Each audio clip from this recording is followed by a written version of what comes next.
प्रभु यीशु के नाम में आप सभी को जय मसीह की। तो आज मैं आप लोगों को नए वचन के बारे में बताने जा रही हूँ, जो परमेश्वर का वचन है, जो पाक पवित्र बाइबल के द्वारा हम सीखते हैं। तो कल मैंने आप लोगों को बताया था कि परमेश्वर ने दूसरे दिन पृथ्वी पर किस चीज की रचना की। जब परमेश्वर ने दूसरे दिन जल और आकाश को अलग किया तो उनका दूसरा दिन पूरा हुआ। तो आज मैं आप लोगों को बताने जा रही हूँ कि परमेश्वर ने तीसरे दिन क्या काम किए।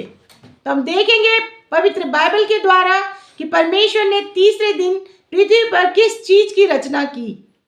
फिर परमेश्वर ने कहा, आकाश के नीचे का जल एक स्थान पर इकट्ठा हो जाए और सूखी भूमि दिखाई दे, और वैसे ही हो गया। तो देखिए भाई बहनों, जब तीसरा दिन हुआ तो परमेश्वर ने आकाश के नीचे का जल को एक स्थान पर इकट्ठा कर दिया। तो आकाश के नीचे जो जल बनाया था, परमेश्वर ने जल और आकाश को अलग किया था, तो जल को परमेश्वर ने एक जगह पे इकट्ठा कर दिया और दूसरे तरफ उन्होंने सूखी भूमि बनाई। जब सूखी भूमि बन गई तो परमेश्वर ने उस सूखी भूमि को पृथ्वी का नाम दिया। तो जी हाँ भाई बहनों, तीसरे दिन परमेश्वर ने सूखी भूमि बनवाई और परमेश्वर ने कहा ये बहुत अच्छा है। परमेश्वर को बहुत अच्छा लगा जब सूखी भूमि और जल दोनों अलग अलग डिवाइड किया।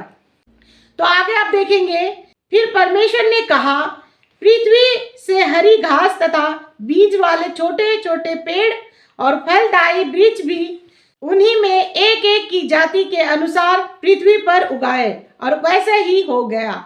तो देखिए भाई बहनों, परमेश्वर का वचन कहता है, परमेश्वर ने कहा, उन्होंने हर एक शब्दों के द्वारा पृथ्वी पर काम करना शुरू किया। तो जैसे ही उन्होंने पृथ्वी की रचना शुरू की तो वो अपने शब्दों से कहते गए। तो परमेश्वर ने सूखी भूमि को और जल को अलग करके जो भूमि थी उसमें उन्होंने छोटे छोटे बीज लगाए, छोटे छोटे पौधे लगाए, और परमेश्वर को बहुत अच्छा लगा।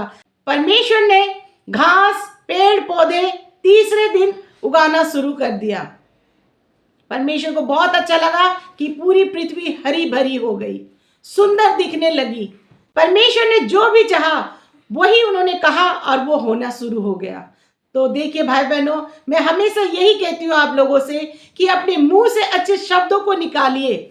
जिस तरह से परमेश्वर ने सुंदर पृथ्वी की रचना की, उसी तरह से हमें भी अपने जीवन में सुंदर बातों के द्वारा अपने जीवन को बदलना है, अपने जीवन को सुंदर करना है, ताकि हम स्वर्ग के राज्य के काबिल हो सके।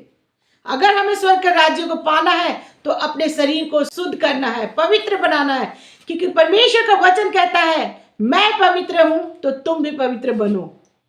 तो भाइयों बहनों, आपको भी पवित्र बनना है, अपने शब्दों के द्वारा अपने जीवन को बदलना है, सुधारना है। तो तीसरे दिन परमेश्वर ने इस तरह के कार्य किए, पृथ्वी को सुंदर बनाया, हरे हरे पौधे, घास, पेड़ पौधे, सब कुछ परमेश्वर ने अपने शब्दों के द्वारा उगाया। तो जी हाँ भाई बहनों, यहाँ हम देखते हैं, यहाँ परमेश्वर का वचन कह रहा है इस जगह पे, और परमेश्वर ने देखा कि अच्छा है। तब सांझ हुई, फिर भोर हुआ, इस तरह तीसरा दिन पूरा हुआ। तो परमेश्वर ने देखा कि पृथ्वी बहुत ही सुंदर लग रही है, पेड़ पौधे, घास, फलदायक वृक्ष, सब कुछ परमेश्वर ने अपने शब्दों के द्वारा बनाया। तो परमेश्वर को बहुत अच्छा लगा और परमेश्वर का ये तीसरा दिन पृथ्वी को बनाने में पूरा हुआ। तो जी हाँ भाई बहनों, इस तरह से मैं छोटे छोटे वीडियो में परमेश्वर के बड़े बड़े कार्यों को बताती रहूंगी। तो भाई बहनों, मेरे इस वीडियो को शेयर कीजिए और मेरे इस चैनल को सब्सक्राइब कीजिए, ताकि आपके पास मेरे इस वीडियो के नोटिफिकेशन इसी तरह से आप लोगों को आती रहे। तो कल फिर हाजिर होंगी मैं नए सब्जेक्ट, नए विषय के साथ, और हम फिर जानेंगे कि परमेश्वर ने चौथे दिन पृथ्वी पर किस चीज की रचना की। तो कल फिर मिलते हैं नए विषय, नए सब्जेक्ट के साथ। तब तक के लिए आप सभी भाई बहनों को जय मसीह।